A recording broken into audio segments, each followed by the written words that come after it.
Hello and welcome everyone to day number 2 here at WCS Montreal 2018.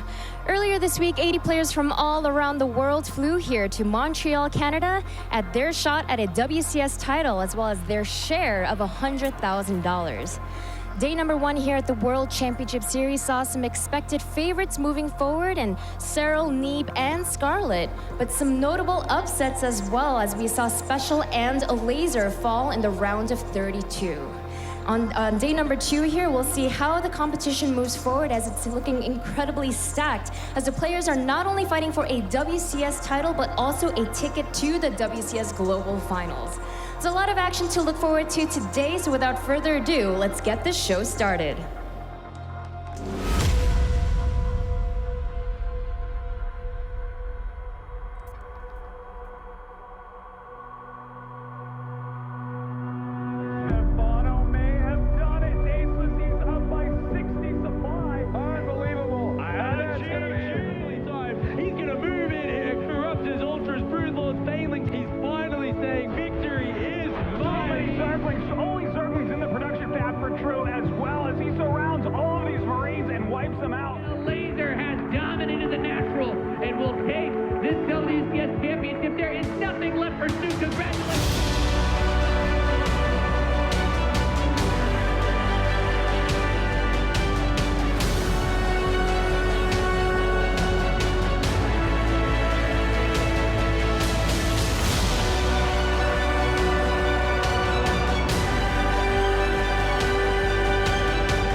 Good morning, America. Welcome to the World Championship Series for StarCraft here in Montreal, Canada, as we kick off day number 2. Good afternoon to all you beautiful Europeans out there. We know you like StarCraft too. I'm your host, Nathanius.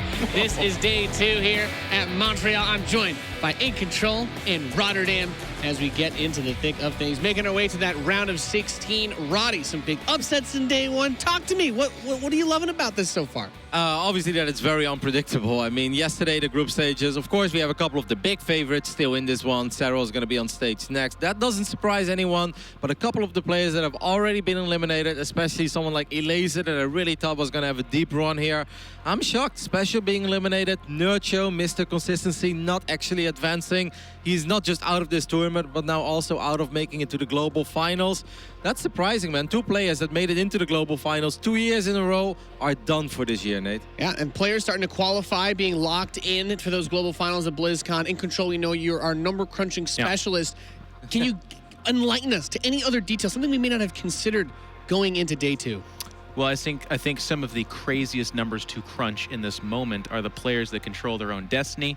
We got players like Lambo, who if he does well enough can find himself at a BlizzCon, which is pretty incredible. And I think that gives a little bit of that extra context, if you will, to some of these matches where Lambo versus Answer all of a sudden doesn't become just about a couple extra $1,000s or a little bit of points. It becomes points that can give you a berth into BlizzCon, which can change your life, Nathanius. It can change your life. Life-changing, especially when we look at the amount of money up for grabs here.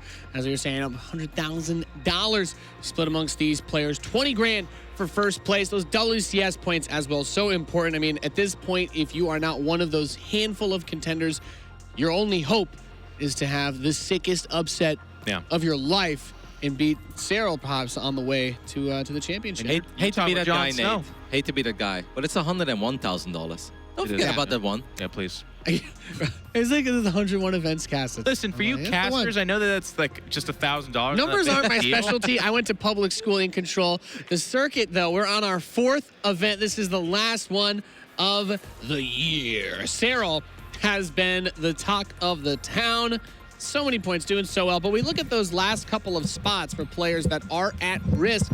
2 players that were defeated yesterday that no longer control their own destiny, Nurcho and a Laser. Yeah, for those 2, it's incredibly scary and just highly unlikely they're going to survive today. Now, Hero Marine, he's locked in, he's done, he's made it. That's awesome. But especially for Elaser, I mean, he tweeted out himself, he needs a miracle. There's no other way to put it. He needs Lambo to lose in the first round. He needs Utermo to lose in the first round. Then I think someone like Scarlet is not allowed to make the semifinals. And of course, someone that has already qualified needs to win the entire event. I mean, there is a chance, but this is not very likely. And yesterday was a day full of upsets, man. A couple of players came out. The Frenchies, the French Protesters, Shadone and DNS, just kind of crushing through their groups. I didn't see that one coming, Nate, at all. No, some crazy upsets, Jeff. French-Canadian Semper here in the round of 16 as well. That's absolutely incredible. Jon Snow, he's been a part of WCS, doing very well in the North American scene this whole time. But here he is in that round of 16 where he will be quickly slaughtered, absolutely. But he's still here, and it's a great finish for him.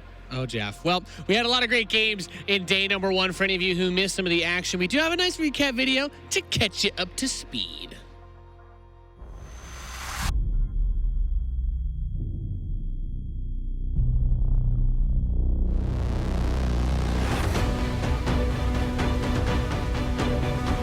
I suppose that's the most notable thing I can think of so far, is that I actually was able to defeat Marston. Like, he's beaten me in finals many times before, so it was a very important win.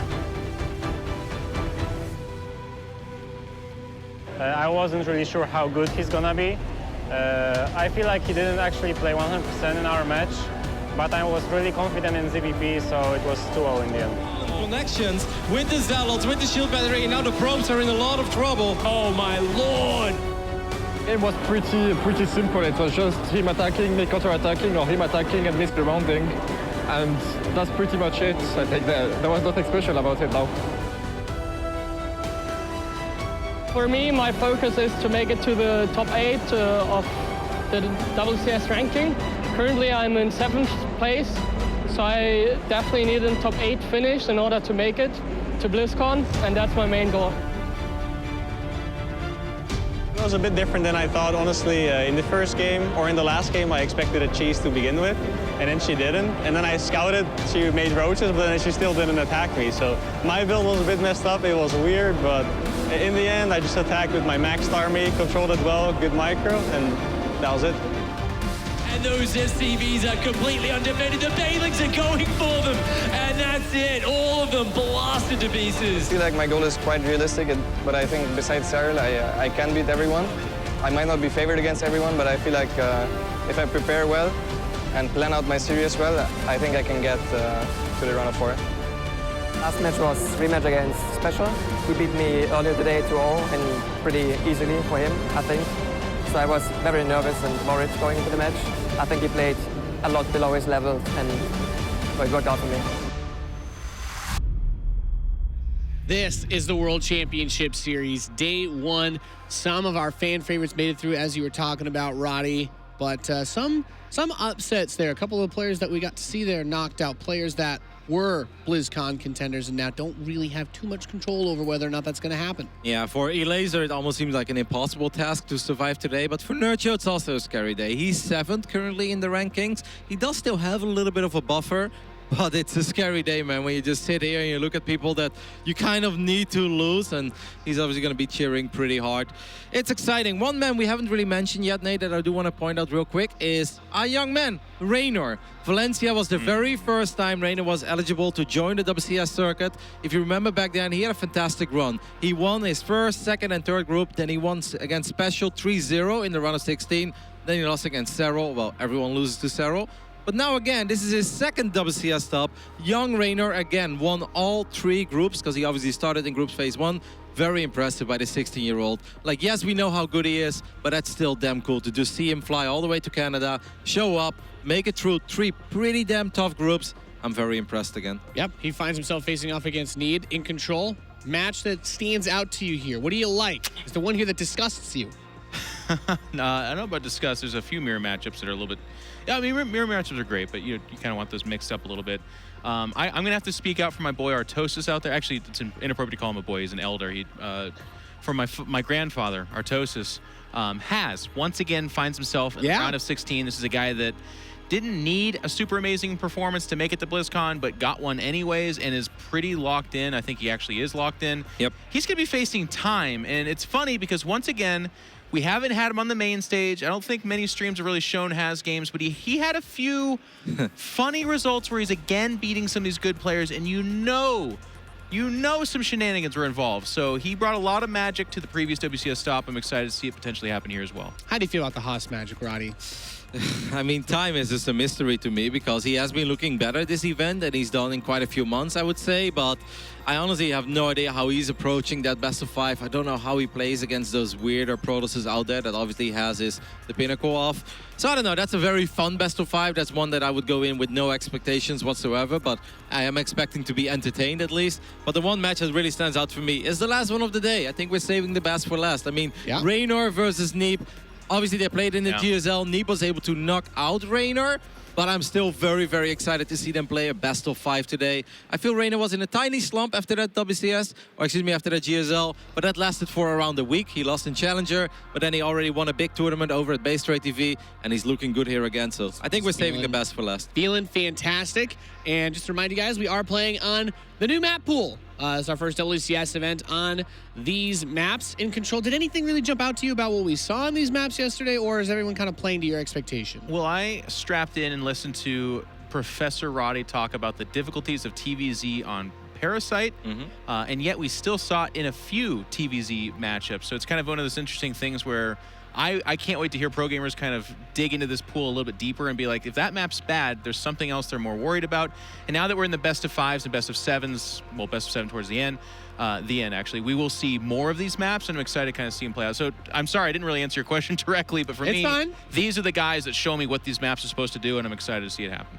Anything that jumped out to you about the maps yesterday, Kev, at all? No, yeah, we saw a lot of Parasite. I think one thing that is very cool is that I felt we saw the majority of the maps. I think Fracture is the least picked map, but we always have at least one map. But very often when it's only best of 3s, we literally see 3 or 4 maps. I feel yesterday we saw 6 maps pretty damn frequently, and then Fracture maybe not that frequently. A lot of Acid Plant, a lot of Lost and Found. All right, we wrap up our pre-show here. We're going to be getting into our first match very soon as we kick off that bracket. Serral and Jon Snow are going to be coming up next. Ladies and gentlemen, this has been our pre-show for the StarCraft 2 World Championship Series in Montreal. We'll be right back to kick things off.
And we are back here with the StarCraft 2 World Championship Series live from Montreal, Canada, as we get into our first match here for day number 2. I'm Nathanius, your faithful host, joined by In Control and Rotterdam as we get into the thick of things here. Starting with your favorite matchup, of course, Zerg versus Zerg. Roddy, I know that this is one of your best pastimes to dig into this, analyze that Ling Bane, Roach. Tell me about it. How are you feeling about this match coming up? Well, I've got good news for all the Jon Snow fans out there. He doesn't have a losing record against Seral. Does he though? No, they've never played against each other. Okay. That's still pretty good. I mean, Technically true. Check it out. How does that number crunching work out? Very easily, actually. Yeah. Okay. Nicely done. You know, instead of talking about how great Serral is, I just want to talk about how I experience Serral these days. Because I really feel what Serral has done this year is obviously we've never seen this before. This is uncanny. And I've really noticed myself that I'm talking to people that I normally don't talk about when it comes to StarCraft. Like my mom after an event, normally I just talk about the experience with you guys, with my friends. And now I realize that I'm telling my mom about this kid from Finland that just wins everything and how crazy it is. And I'm trying to tell other people, like my friends in the Netherlands that have never played StarCraft before, I'm trying to tell everyone about how crazy it is what this kid is doing and how he's just not losing a freaking game. I mean, well, have you told your therapist about it in control? Literally. No, but I mean, it's just amazing. He's on pace to be Kevin. You know, he's unprecedented. Like we just haven't had this. The word Bonjwa is not really used in StarCraft 2. We don't talk about it that way. And already the hardcore fans are like, no, you can't do it.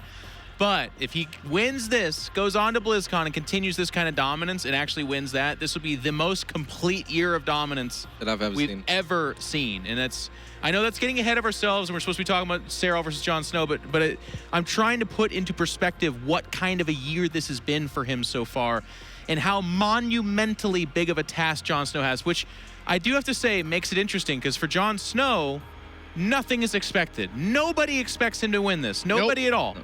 But if he can take a map or two, if he can make this some kind of crazy event, his year can be defined by beating Serral in the round of 16. It's amazing. And the thing about this young man as well is that he's a very realistic guy. And when you say nobody's expecting him to win this, that includes himself. Like, there is not a single chance that Jon Snow would ever come out and say, like, yeah, I'm going to take down Serral here. He's happy, he's smiley, he's obviously very pleased with his performance so far, as he should. I mean, round of 16 at a WCS top is awesome. But yeah, not even him is expecting this. The kind of funny thing is Serral's so good that when you get Serral in the round of 16, there's actually almost a relief, because the pressure of getting someone you could beat is scarier than getting Serral, where you're like, well, I can't, so the result is in. To talk more about Serral, Nate, if you really want to know more about the life of Serral, I encourage all of you guys to take a look at his Twitter.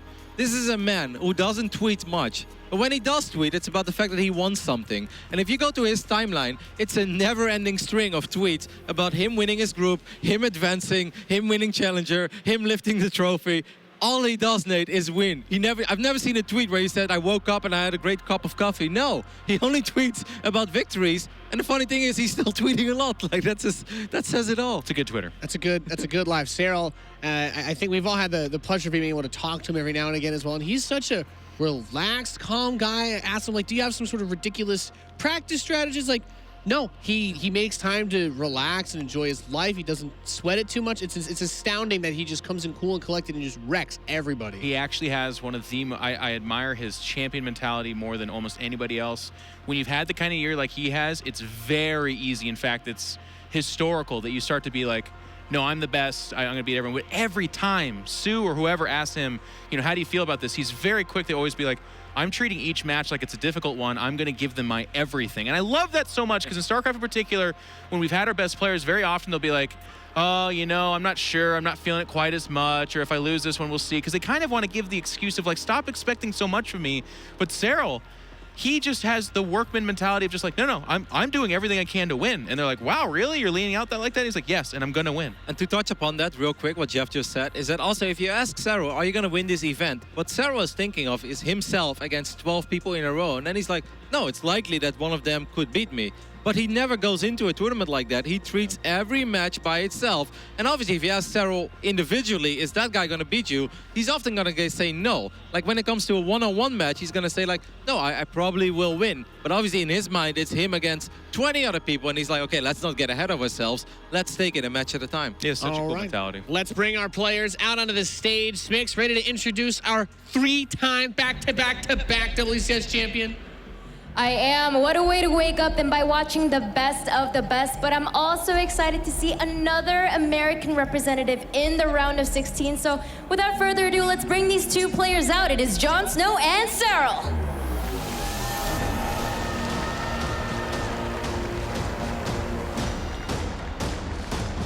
The first match we get to see on stage of our 3-time WCS champion, Serral.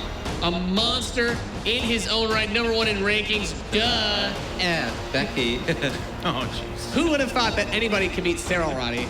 Well, not me, Nate. I've said this last week when we had a cup of coffee. Yeah, and Jon Snow, whose best finish is top 16, might need 2 lives to get out of this one in control.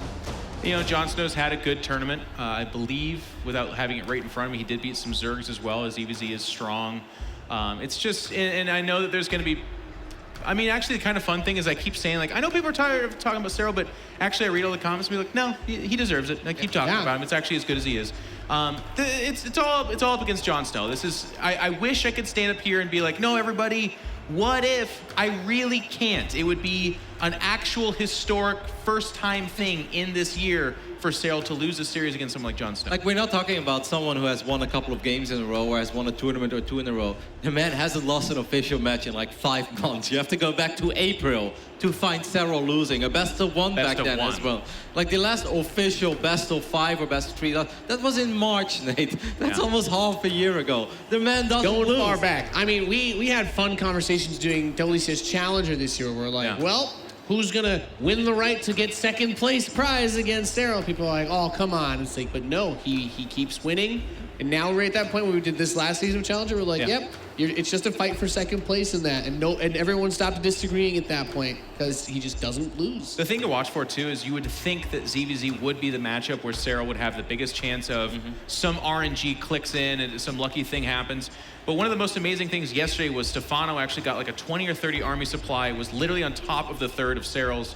We actually kind of stopped looking at it because we're up here trying to watch these different games. We're like, okay, Serral's gonna drop a map, big deal. 5 minutes later, Serral won the game. His ability to actually take any situation in all 3 matchups and just outplay his opponent is incredible. All right, we're gonna get into that first match of the day, ladies and gentlemen. It's a best of 5 ZvZ. It's time for Serral versus Jon Snow. And here we go. It is time for the Finnish powerhouse, the #1 ranked player in the WCS circuit, to go up against the American hope, Jon Snow here. It's going to be a very, very tense Zerg versus Zerg to start off the day. I am Pig. Joining with me to commentate this is Fear Dragon. How are you doing, mate? I'm doing fine on this wonderful morning. We've got a lot of good StarCraft matches coming up, and I'm hoping that this is going to be one of them, but we'll see if it turns out that way. We're going to be, of course, starting up here in the top right-hand corner of the map, top of the blue Zerg player from Team ENCE. He is Serral. He's been here practicing already at the venue for many hours. He's been looking very focused, as always. And of course, his opponent down here in the bottom left-hand side of Cerulean Falls, representing Psystorm Gaming, he is Jon Snow. He's been working his way up the rankings for quite a while now. One of the much more consistent players in the North American region, but Jon Snow hasn't had that huge breakout performance, you know, to reach the level of a Neeb or a Scarlet or anyone like that just Jon Snow is just one of those players that has very consistently risen bit by bit, step by step up in the StarCraft scene, but he's, like you said, he never had one massive breakout performance. And the other thing about Jon Snow that he's talked a lot about is he has this kind of mental block against really good European Zerg players, like an Laser, like a Nurcho, like a Snoot. So when he faces off versus Serral, all I can think about is Jon Snow just saying, well, you know, it was a good run. I'm really hoping that he is going to be able to enter today with a good mindset. I know, of course, you're facing off against Serral. Nobody is actually favoring you in this series, but hopefully he feels like he can at least pull off an upset, take a map, just start with a map and then go from there. Yeah, definitely adjusting your mindset in these high-pressure situations, but also when you learn to identify that you've got potentially a mental block here or there, you know, that does tell me that he as a player has started to be very critical about where he can find ways to improve his own kind of approach to the matchup. And it definitely is an intimidating one whenever you approach a matchup against Serral, because he is just so solid. It's very hard to take him out with any sort of cheeky aggression. And interesting to see no Zergling speed starting up there for Jon Snow. So might just go for a quick tech up. You've got a very narrow ramp on this map, so easy to wall off with a couple of evolution chambers and a Roach Warren. Yeah. I know Jon Snow very particular to the +1 Roach attacks that you can go for is in ZvZ. The weird thing about ZvZ, especially with Serral though, is Serral just is so good at Zerg versus Zerg. I think for a long time it was kind of one of his best matchups. I don't know if it's still the case anymore, but he has definitely shown that it's early game aggression does not work super well against him unless you're really getting in his head like Scarlet did. Yeah, absolutely. And already he's poked with the Zerglings. I think the real trademark of Serral's play is that he sees everything in this matchup.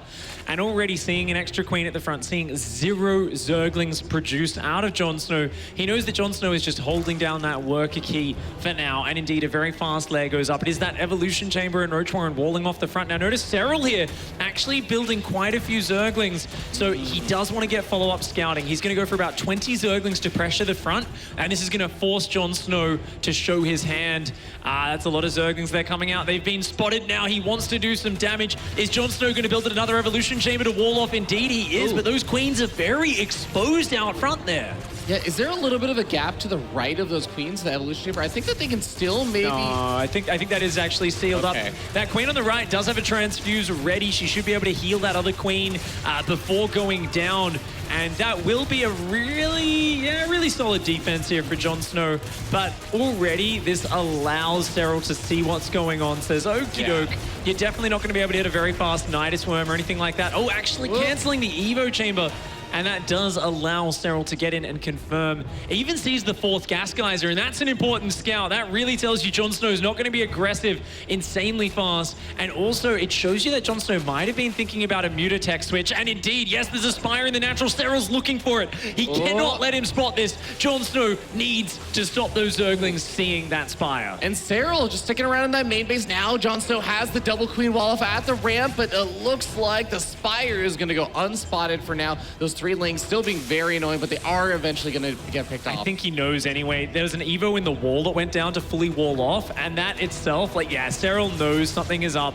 He's seen a 4th gas, and he said, wait, my other Zergling that tried to come in the front is blocked by an Evolution Chamber. Why are you so paranoid about me scouting? Why do you have 4 gases? That should ring some alarm bells. Serral should realize that there is a chance of Spire.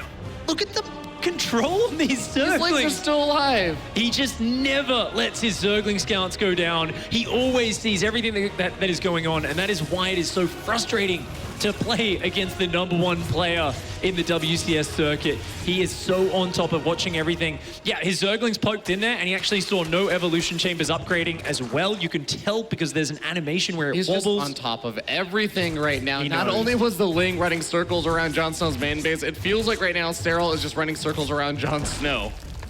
And indeed, he's already starting up extra queen production, and Overseer is on the way to help confirm scouting. And you can see Serral's kind of posturing with a couple of Zerglings, just trying to keep some threat on the other side of the map, and also wants to get vision of those Mutalisks as soon as they pop out so he can confirm what he's up against. All right, 3rd base is going to get spotted here. Serral going to pick away at it a little bit. Jon Snow does have enough over there to defend for now. The Mutas are about to pop. The Overseer moves in and just confirms probably what Serral was already expecting at this point. Yep, Spore Crawlers drop down immediately. The Mutas beelining to the other side of the map. This was meant to be a surprise maneuver from Jon Snow, but already 4 queens at the front. A Spore about to finish in each base, and you can see immediately the masses of drones in the production tab. So Serral, he wasn't 100% sure it was Mutas until he saw them pop. As soon as he saw them come out, he realized he needed to boost up that economy, because defending 3 full mineral lines, that's how you get ahead against the Mutalisk player, and that is indeed what he's looking forward to doing here. The Muta's going to have to just settle for a few Overlord kills, not going to find any massive damage, and it is going to be a transition back into Roaches for Jon Snow behind that. Okay.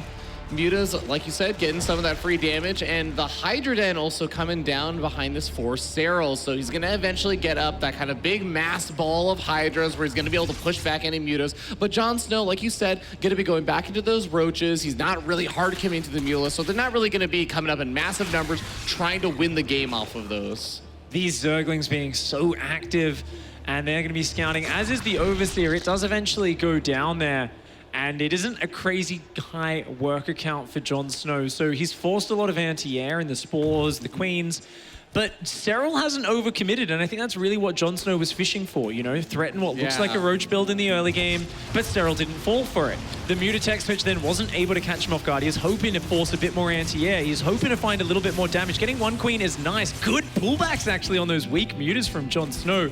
But now he's going to hit a very decisive Roach attack, I believe with 1-1 afterwards. He's adding a 4th and a few more drones though, so maybe changing his mind. Yeah, I wouldn't hate if he tried to go for that attack. I mean, he does not necessarily know about it right now, but there is the Lurker Den getting close to finishing up, and he's going to have that +1 Carapace upgrade well ahead of Serral, who's not starting up any of those armor upgrades whatsoever. He's really just waiting for that Lurker Den, which, again, is about to finish.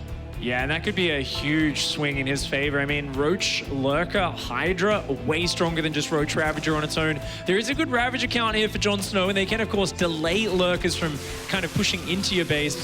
And those Zerglings finally going to go down. A 4th base is on the way here for Seral, but the Mutalisks continue to be annoying. Both players building up on either side of the map. Jon Snow has built up to an equal economy of Seral, but he's taken a lot longer to do it, and that is why the tech advantage will be there for Serral. The Lurker Den is now finished, and this is where the composition gets interesting, because Jon Snow, if he waits too long on Roach Ravager, it doesn't matter how good your upgrades are. Lurkers are just a much more impactful unit in a front-on engage. And you have to be so careful not to let your opponent offensively siege up those Lurkers on one of your bases. You really need to be able to catch them before they get into that aggressive position. Being able to cancel one of the Lurkers is nice. Softening up another one is also nice. These Mutas still finding some value, which I really like. A lot of players just have a lot of trouble later on in the game in ZvZ trying to find a way to actually utilize them.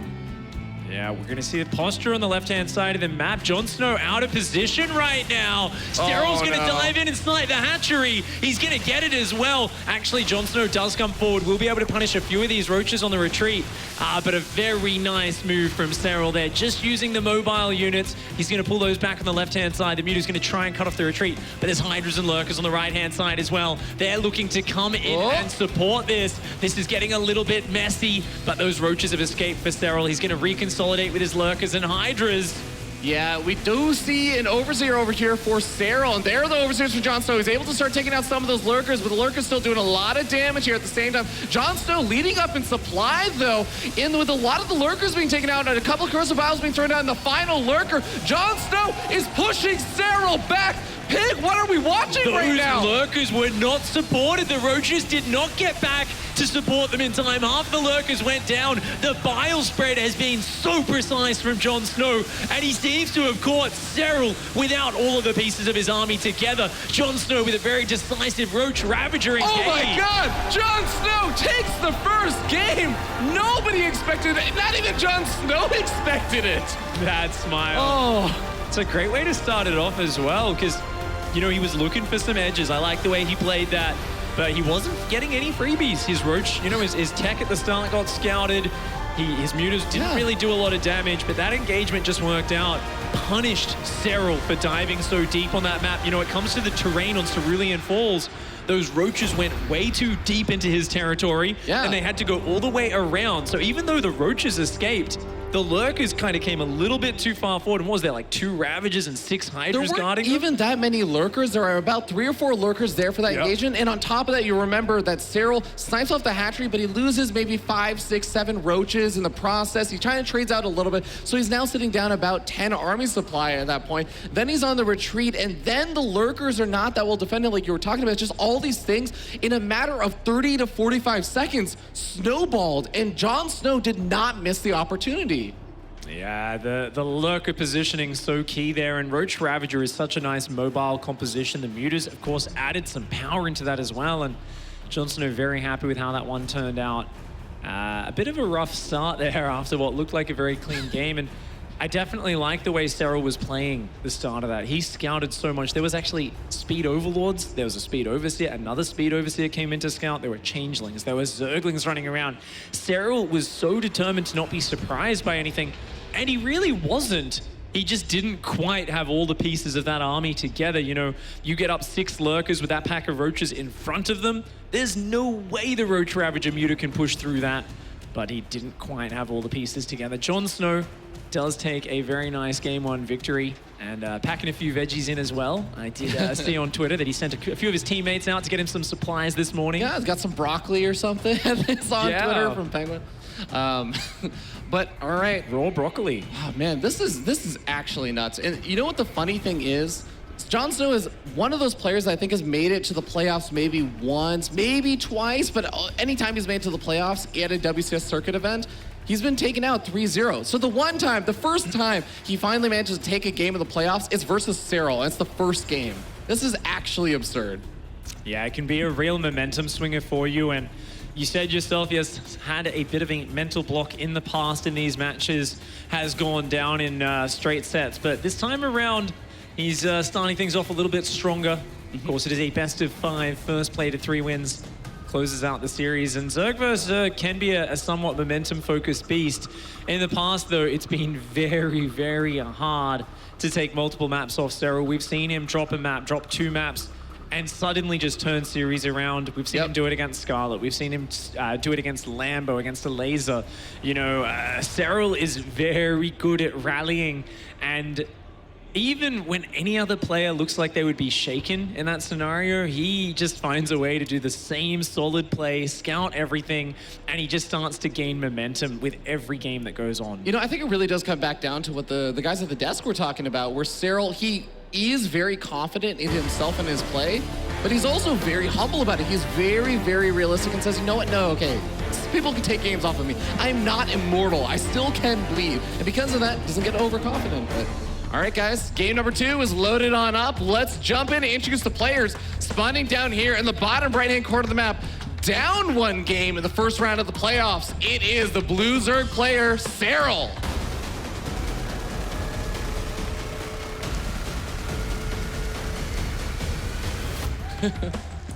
And up here in the top left-hand side, in the red, hailing from the USA, representing Storm Gaming, he is Jon Snow.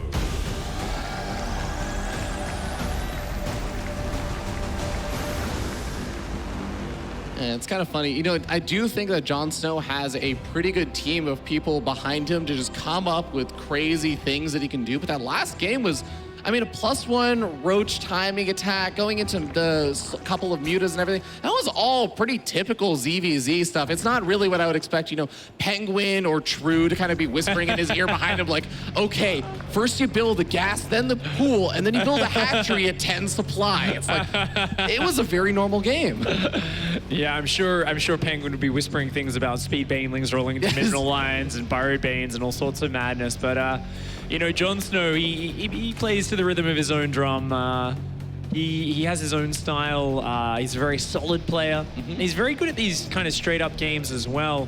I think it's interesting as well what you talked about with Serral kind of having that humble focus. I think focus is the one word that I kind of am coming to just associate with Serral more and more as the year goes on. And you know, people will ask, and we'll all talk about this as fans of the game and experts, and we'll say, what is it that makes him special?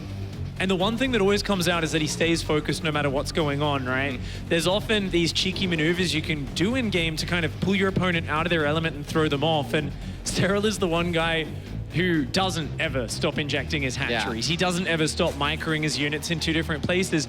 Even when the situation seems like something you'd never expect, he seems to very calmly just kind of say, okay, let's try and find a solution to this. And that's the same thing in between maps in a series as well. He just kind of stays focused more than any other player I can really remember in StarCraft history.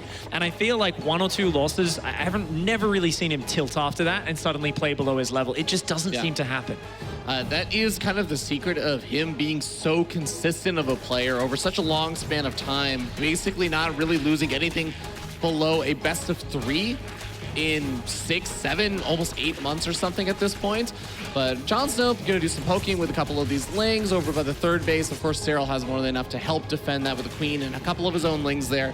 So he's gonna be forced back, but both these players are gonna be taking those forward 3rd bases. This game is looking a lot more mirrored, or at least it was up until we see a few drones out on the map for Serral and a few more lings here for Jon Snow. Yeah, it looks like Jon Snow wants to have the slightly more aggressive positioning happening with the Ling Bane skirmish. Notice these 4 Lings are already out on the map. So we'll be able to morph the forward Banelings a bit closer to Serral's side. And I think this is a good idea. It's still relatively light Ling Bane pressures. You know, Jon Snow's down a few workers, but he's going to be droning hard behind this. He has a 3rd queen to fall back on if the attack doesn't work out. And he's just going to try and create a bunch of threat. Now, it's very scary to commit too much to these fights because Serral will out-micro you almost every time. But Jon Snow's going to have a poke. He's going to see if he can pick up a freebie.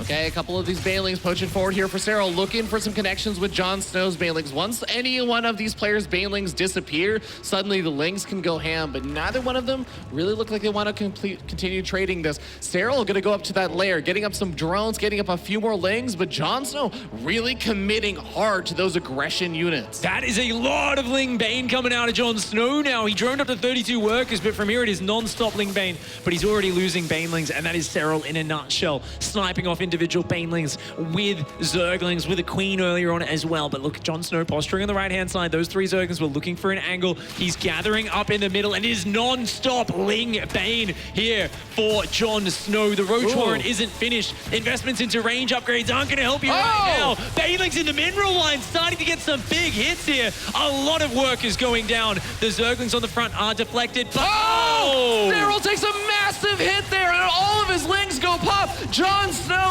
suddenly looking like he might be able to get a little more damage done here. Serral still leading up in workers, though. A couple of these Banelings connecting with Jon Snow's Lings. Jon Snow, after some of those queens, he's able to pick down one of them.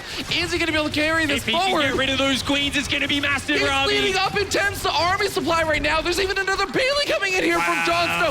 Are you kidding me? Serral is still not down just yet. He's got his lair. If he's able to hold on here, he's going to be in a good spot. He's leading up so many workers.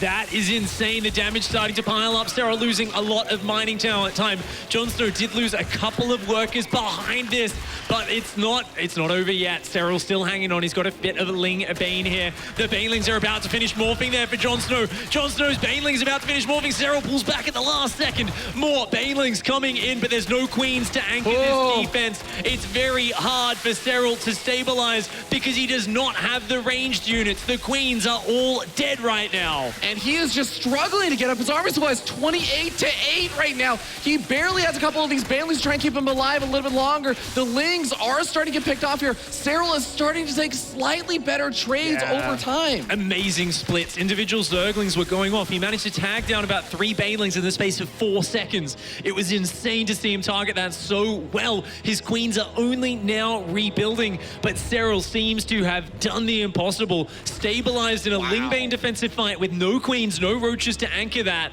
It's very difficult to hang on in that circumstance. I cannot emphasize enough how many players would lose when they've got the opponent's Ling Bane in their mineral lines, but he manages to hang on. The question is, who's ahead when the dust settles? The work accounts are very similar. Serral does have the much faster range upgrade on those roaches, but Jon Snow's got a lair on the way now. He's got his drone starting to add in behind this. But lair is already finished up, and actually not only that, but +2 weapons on the way there for Serral, with the roaches also going up. I really feel like Serral being able to defend in that position, he's going to be looking and feeling really great about his spot right now, right? Yeah, there's still a lot of Lings out for both players, but it seems like Serral actually has quite a heavy pack here.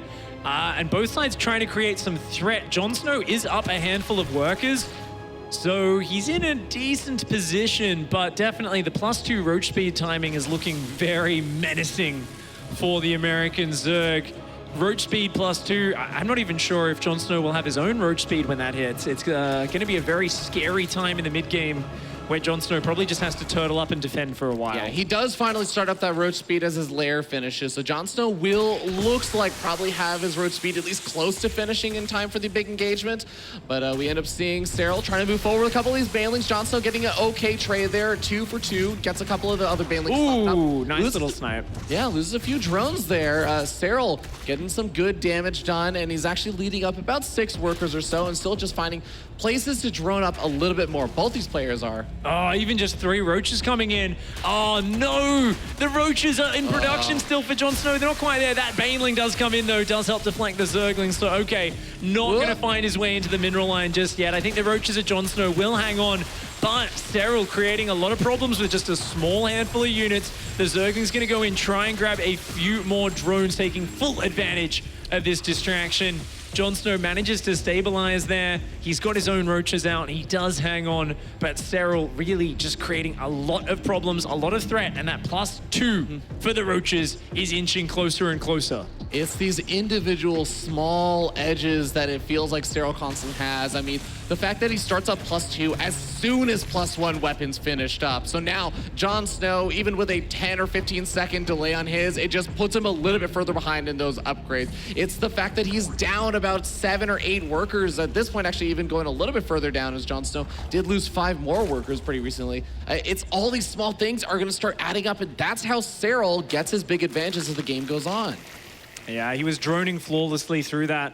It's not every day you see someone create so much threat with just 12 Zerglings, a Baneling, and 3 Roaches, but this is Serral, and now he's got the 4 Ravager squad clearing up the vision.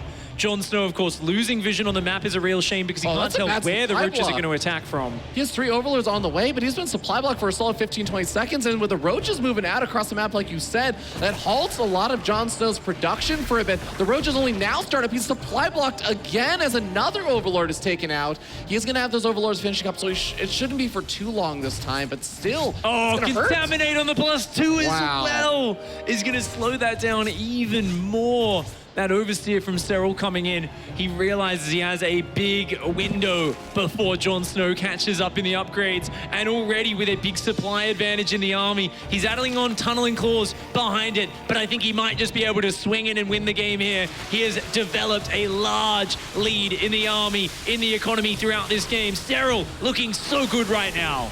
Yeah, it looks like that hatchery getting very, very low. Serral just giving himself some due time to actually finish off that hatchery. He says, you know what, I'm just going to engage those here Roaches. I got a big enough army here that I think I can contest this.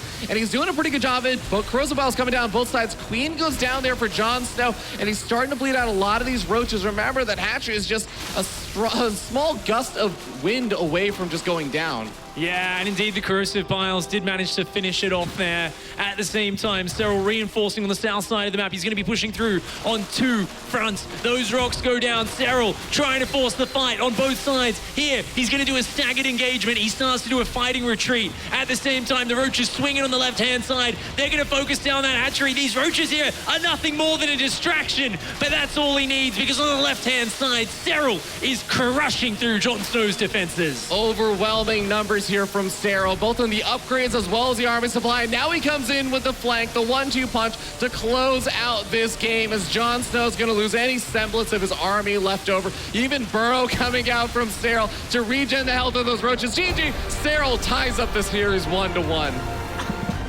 Absolutely insane play there from Serral. Looked to be in such a weird and crazy, desperate situation at the beginning where he was down 20 army supply to this big Ling Baneling all in. He didn't have the Roaches on the horizon. He didn't have any Queens out, and still he managed to make the hold work and turn it into a late game victory.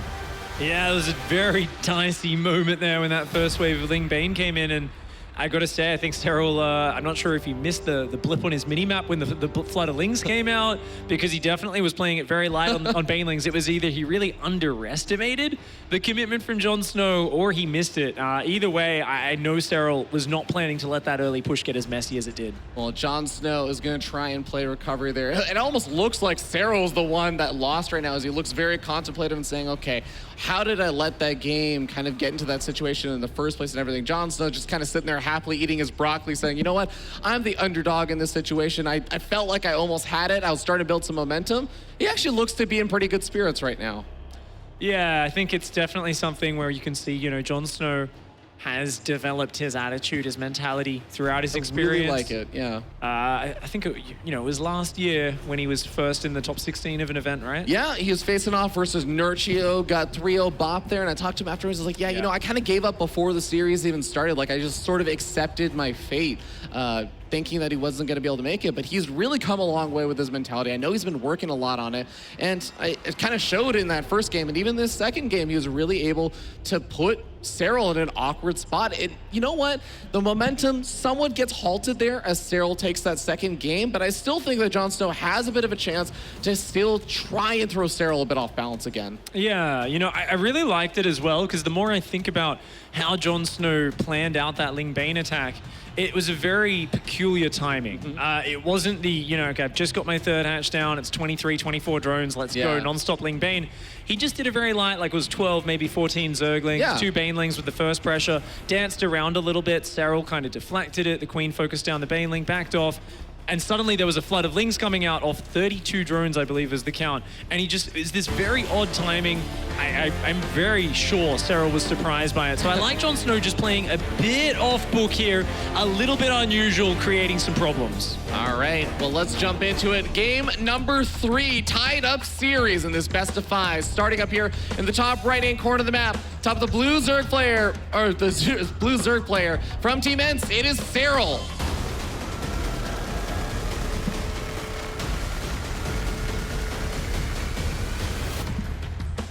Facing off against him down here in the bottom left-hand side in the red, representing Storm Gaming, he is Jon Snow. Still chewing on that broccoli. You know, it's actually crazy the highs and lows you can get competing at these tournaments. If you're just you know, eating a Snickers and sculling some energy drinks, you're gonna kind of have a bit of a tough time with your energy levels. So I gotta take my hat off to him, just chewing on some broccoli, maintaining that kind of solid flow. Yeah. Turns out, guys, if you want to beat Serral, if you want to start taking games off of him, you just gotta start eating healthier. The next North American tournament, we're just gonna have all the pros with everyone eating kale. Everyone's got their kale, yeah. Their stalker broccoli in their backpack. They're munching on. Well, I really feel like the beginning of this game and just kind of the first 7 or 8 minutes is actually going to be so important for Jon Snow, because I think that, again, as the game goes on, we're talking about all those small little edges that Serral accumulates, and that's how he will kind of overtake, I think, Jon Snow a lot of the time in this series. But the first 7 or 8 minutes, I feel like if Jon Snow wants to keep a bit of that momentum he had going from game 1 and even the beginning of game 2, this is like his chance to keep it. If he doesn't, I feel like things start to go downhill. Yeah, they certainly could. There's always these interesting momentum points throughout the series, and here on Blue Shift, you said the first, 6, 7, 8 minutes are important. Even more so on this map. It's quite a short rush distance. There's some very nasty pushes you can do to each other, so aggression is the key more than ever on this particular map, as roaches can get across there very, very quickly. Lings flooding out of your opponent's base can reach you in a matter of seconds, and it's not unusual to see queens even walking across the map here to help deny that vision and join up with a push. So going to be the standard Ling speed into fast third hatch from Serral. Jon Snow not skipping the Ling speed like in that first game. He's going for a slightly later Zergling speed and his own third hatchery, but it looks like relatively mirrored builds for both players so far. Yeah, so far, and of course there are still some opportunities for either one of these players to just go crazy on Ling production or start up some Banelings or anything. I do like when the Zerg players also get a little aggressive with their queens, start going after some of those overlords. Jon Snow knows that his opponent's Lings are on the other side of the map. They're not really getting aggressive yet, so feels comfortable moving those queens out. Yeah, always good to try and push your opponent's vision back a little bit. Don't let those overlords see everything for free. And Jon Snow has shown he loves the fast third queen. Serral, on the other hand, has been a little bit more willing to just defend with Ling Bane, adds his kind of third queen a little bit later on. And both players droning pretty hard right now. Jon Snow this time rushing up that workup count a little bit quicker. And now we get to see Serral's Zergling. The Zerglings which just run circles and seem to never die. They see everything. It's so frustrating to have one of these little guys in your base because they will very rarely stop to fight. Finally, that one does go down. Little easier to clean those up when you have Zergling speed and hard just dealing with just pure roaches and queens to help clean that up. Yeah. Jon Snow morphing in some very aggressive Banelings there. Actually gets a 3-for-1 trade. That's not terrible, but still not ideal. Once again, the fast evolution chambers already finishing up here for Serral. Going to be going to a very quick +1 ranged upgrade. That's always what he builds his advantage off. If he's able to defend the Ling Bane, he has much faster upgrades than his opponent. That's what we saw in the last game. Once again, Jon Snow piling on the aggression. Lots of Zergling Baneling, even a few sneaky Banelings in the bottom right, but they've been spotted already. Serral not being surprised by these cheeky Banelings coming in from different angles. Just so prepared on so many different fronts. Jon Snow moving forward, he does take care of one of those Banelings. 3 Banelings left over for both sides here. Jon Snow gets 2 drones, softens up a couple others, but with no more Banelings left over, his Lings cannot really engage versus Serral, so he has to back off. Yeah, this is nice defense so far by Seral, and what we're used to seeing from him. He seems to always block Zergling Baneling almost effortlessly. 20 more Lings, though, on the way here for Jon Snow. And Serral is just going back up to that lair, but here we go. Lings start coming forward and make their way into the main base, by the way, for Serral. I don't know if he got a full scout off to see and confirm, hey, you're not also starting up a lair or anything right now. Ooh. All right, yeah, this is a very weird position right now because Jon Snow's being forced into a lot of Ling Bane. Thankfully, he does get those ones out of the corner of his base. But Jon Snow's got to kind of do something right now. It's a problem that these units are on his side of the map. He's actually invested in a lot more Ling Bane. He needs to get over to the other side of the map because his work account is way behind. He's swapped into the drones behind it, but those drones are out later. They're going to be mining slower. His upgrades are behind. His lair is behind. He needs to find some sort of leverage with these Zerglings. Yeah, it looks a lot like Serral was able to kind of get away more or less scot-free with the massive drone lead that he actually was going for a little bit earlier on. But here we go. Jon Snow's trying to move a bit further forward, but these Banelings are not quite able to find the connections he wanted. The Queen just getting the pickoffs on those, and Serral is well defended. Jon Snow just cannot really do any kind of counter damage, and Serral keeps and maintains that 8-worker lead. Serral has danced this dance many times before, and he will many times again. He does hit a little bit of a supply block there, but it almost doesn't matter. He's got plenty of units out. He's done droning up 3 bases. Serral is going to be on non-stop roach production from this point onwards, and he's even finding little bits of damage as well. He's keeping the pressure on Jon Snow. And the Banelings find the mineral line. They're going to be able to get at least a few drones. Oh, they don't go for the gas workers. They're trying to go for the big money hits. Don't find a massive amount, but denied mining, not bad. Yeah, and of course those upgrade leads going in favor of Serral. Yes, Jon Snow's finishing up his own +1, but the +2 again, so quick to start up there for Serral. But I love this, Jon Snow on top of his own +2 as well, kind of negates a little bit of that upgrade disadvantage that he had going for him, or against him. Yeah, going to try and play the macro game to recover here is Jon Snow. That 4th base going down in the standard location. As these rocks go down in the middle of the map, that's going to open up more paths. But for now, there's just 3 lanes essentially across the map. I am curious to see if the players start to break those down or if they just go down the pre-positioned paths on the map. This Overseer with speed sees everything, sees the Ravager count. That, of course, identifies from both players that there's no Mutalisk tech switches. It's a roach war. And in this scenario, Jon Snow will have to use Defender's advantage. He's got less army, and his upgrades are further behind. But if he can fight on his side of the map, he will have the faster reinforcements. Yeah, we do actually see Burrow coming out, though, from Serral. And let me tell you something, Pick. Serral with burrowed play is just absurd. He is so good at splitting up those roaches. He is so good with the tunneling claws at sneaking them into the perfect places and just ending the game in, it seems like, an instant if you're just slightly unprepared for it. So making sure your Overseers are well positioned, making sure you can catch those burrowed roaches is of the utmost importance. Couple of Banelings trying to move their way into that mineral line. Jon Snow quick at the pulls, but that 4th base looking very, very dangerously low on health. Yeah, this is just Serral once again creating problems on 2 sides of the map at once. Gets the 4th base snipe, and at the same time has been taking down workers and a good fight on the north side of the map. The Biles going down continually. Jon Snow desperately trying to reestablish the 4th base. Serral pushing forwards. The Roaches and Ravagers just doggedly working their way into this base. They want to focus down the Ravagers, the expensive tech units in the back. Jon Snow's micro impeccable on those Ravagers. I'm not sure if he has the numbers to hang on, though. He's keeping his Ravagers alive so long, many of them just there on red hit points. But finally, Serral takes down the last couple of Ravagers. Yeah, Jon Snow does a really, really nice job with the micro there and the defense, but at the end of the day, he is still down a little bit of not only the hatchery, but he's also down a lot of army supply, and now he's dealing with the burrowed roaches in multiple mineral lines at the same time. This is all just kind of spiraling a bit too far out of control, and Jon Snow is losing a grip on this game.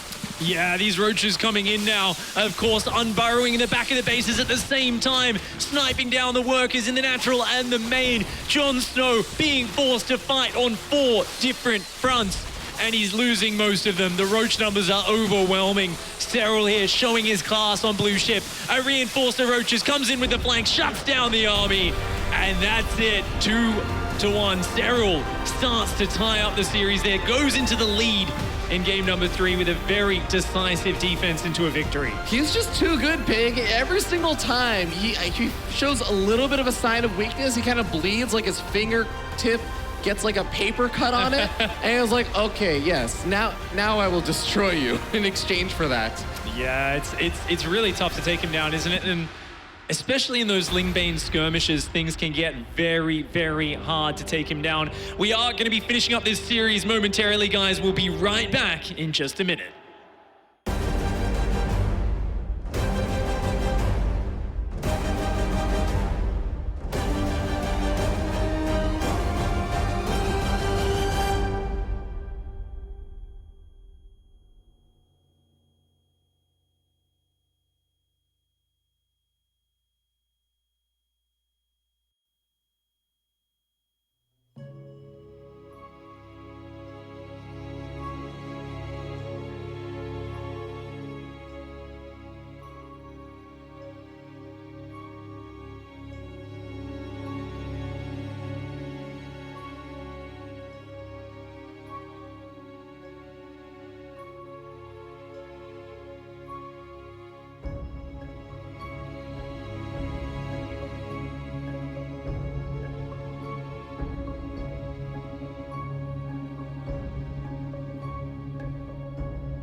Welcome back to the World Championship Series Montreal. It is the final circuit event of 2018.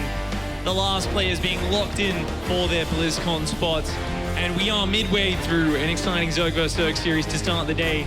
This young man on camera, Jon Snow, has managed to take the first map in the series, has dropped the next two. It's a best-of-5 match, and we are potentially down to the last game coming right up.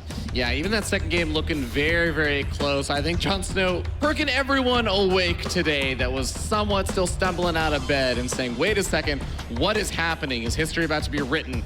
But here we go. We're going to find out what happens in game number 4 as we start up here in the top left-hand corner of Dreamcatcher. It's going to be blue Zerg player from Team ENCE Esports. It's Serral.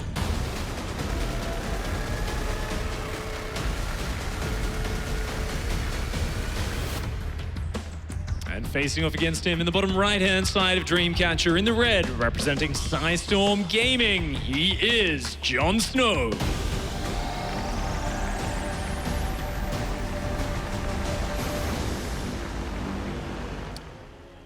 So, Pig, what do you see is the pathway for Jon Snow to repeat something like game 1 or to get in another good situation like he was in game 2, but maybe close it out? Like, what are the pathways to that kind of victory? I think we want to go back to some tricky play here for Jon Snow. I don't think we want to go into some Lingbane skirmishes against Serral too much. You know, it's inevitable if you want to play a non-Roach Turtle style. Yeah, you've got to build some Banelings. Yeah, you got to build some Zerglings. But he's been trying to press the aggression just a little bit too much. Serral is so well prepared. And don't get me wrong, in that last game, Jon Snow was clever. He morphed some Banelings right in the corner of the map. Who would ever find these? Serral would find these. He tagged them down with individual Zerglings before they reached his natural. He kept pushing on the third, and, you know, the Queen was just so good at focusing down the Banelings the moment they came in range. So I think sometimes just stepping back from these situations a little bit earlier and trying to do something a little bit more unusual can be a good way to adjust and adapt. So here on Dreamcatcher, it's a very interesting map because you've got a short rush distance, but that rush distance can be made massively longer once you take down these destructible rocks in the middle. So there's a big range of strategies. I've seen Raynor playing some really cool upgraded Ling into Muta play on this map. It really comes down to what Jon Snow's got in his playbook, but something along those lines definitely would make me very happy. But it's all going to come down to the early scouting. They've both opened up with Ling speed, so I'm sure there's going to be strategic choices made kind of once they see, hey, you're going for the normal fast third, are you staying on 2 base? There's going to be a lot of choices that are made based on that. Yeah, and Jon Snow, I mean, one thing he's got to have realized at this point in the series is that Serral is going to be so unbelievably on top of trying to get some scouting information. That is the one thing that Jon Snow has not been able to do anything about this entire series. So being able to try and find ways that he can try and keep Serral in the dark, if he does go for something a little bit sneaky, that's going to be something to look out for and see how we can even manage something like that. But all right, getting some pick off on that Overlord and pushing it back. It's a standard opening from Jon Snow here, fast third Ling Bane. He's going to try and get those Zerglings in. Is he going to get in? He's got to see. He sees the... Oh, I think he saw the Zergling, the spawning pool wriggling. Doesn't tell him too much, but this is actually going to be a fast Roach Ling timing from Serral. Serral only on 2 bases. He was trying to give off the illusion, I believe here, of going for a sort of lair, a 3-base play, but he's actually letting Ling speed finish, and he's going to go for a speedling pressure, trying to catch Jon Snow by surprise, and he's going to follow that up with a big Roach attack. So this is just some very committed aggression from Serral, wanting to take advantage of this short rush distance on the map. Jon Snow actually continuing to drone right now. I think he misread this, and that's exactly what Serral was trying to do. He was trying to feed him misinformation. There's no Banelings on the defense. He's not starting any Banelings. He has the Baneling nest finished up, and now he should be realizing that there are Lings flooding across the map.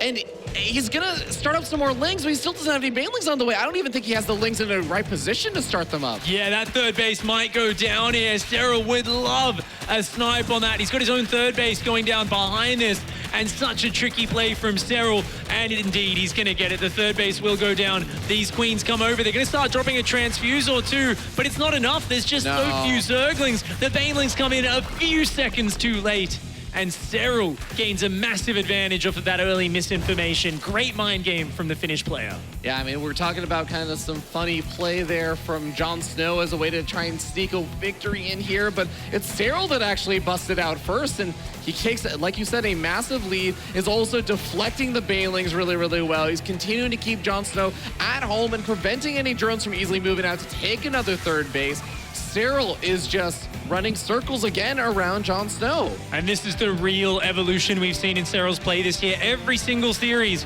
he mixes in something quite unusual, quite aggressive. He throws these curveballs at his opponents. He doesn't just do the same thing over and over again, which is his downfall in 2017. It was the reason why he was a good player, but not a champion that year. Whereas this year, he is a 3 times WCS champion, looking to get his 4th one here in Montreal. It would be a historic moment. No one's ever done it before, but Serral is just such a strong player. And look at this, once he's got the momentum, his Zerglings continue to scout. He distracts, splits a few Zerglings into the base, gets to do a full loop, and sees everything at home. He's got the drones on the third. He's got the worker advantage. He's got a pack of roaches for safety. Everything is going his way. There is not a single number in this game right now that is looking better for Jon Snow than it does for Serral. Serral just seems to have full control right now. He's even keeping an eye out on the map with those Lings, continuing to dance around. He's continuing to look at things like the gold base, making sure Jon Snow isn't doing anything funny. He's just not even leaving room for Jon Snow to really mix something in.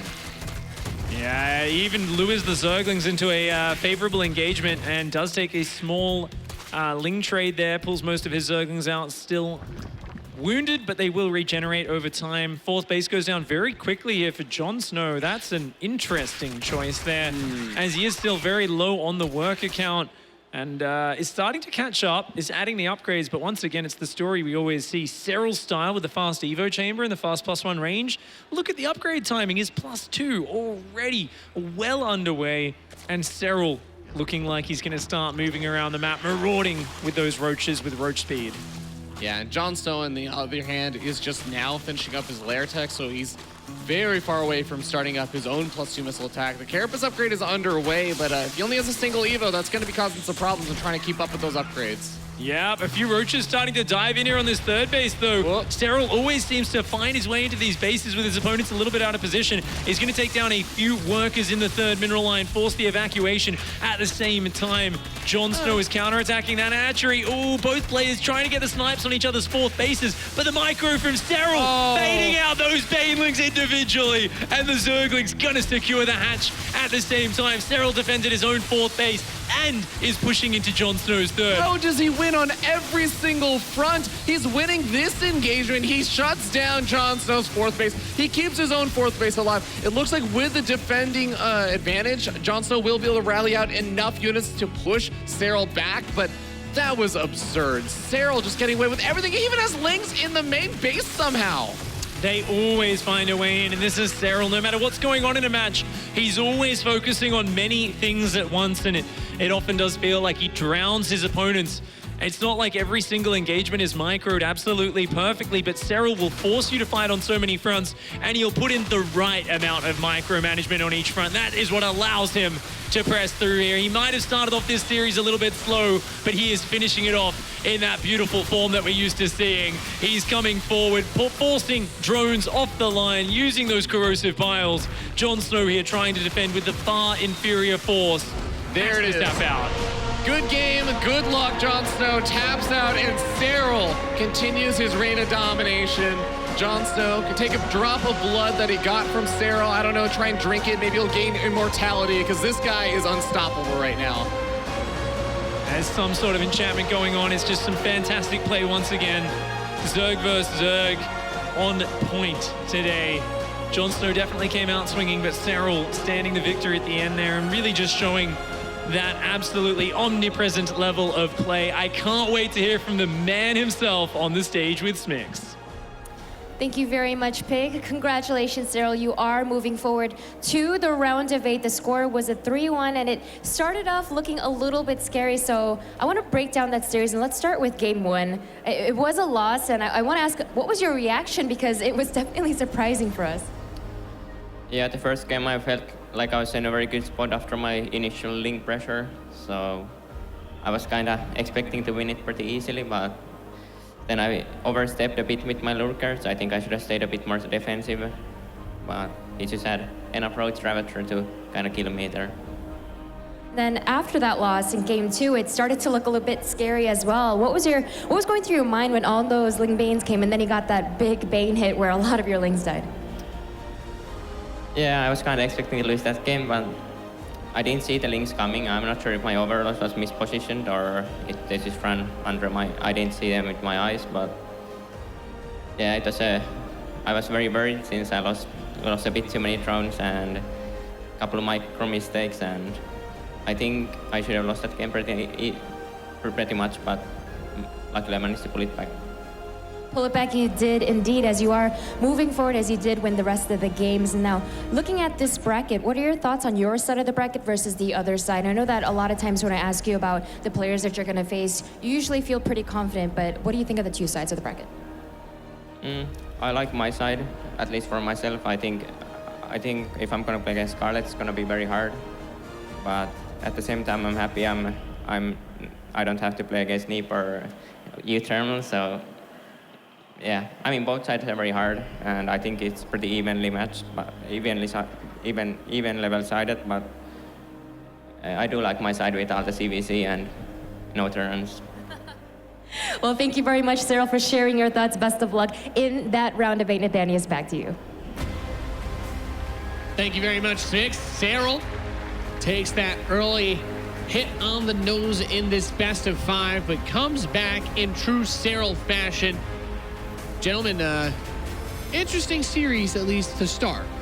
Yeah, I think too, Jon Snow's battle against the Night King in Game of Thrones, where for a while there, him and the wildlings and their combined efforts were able to drop a lot of that zombie army and kill it. But in the end, the Night King simply just kind of went like this, and they all came back up. And now Jon Snow is free to eat as much cabbage as he wants off camera. Kevin?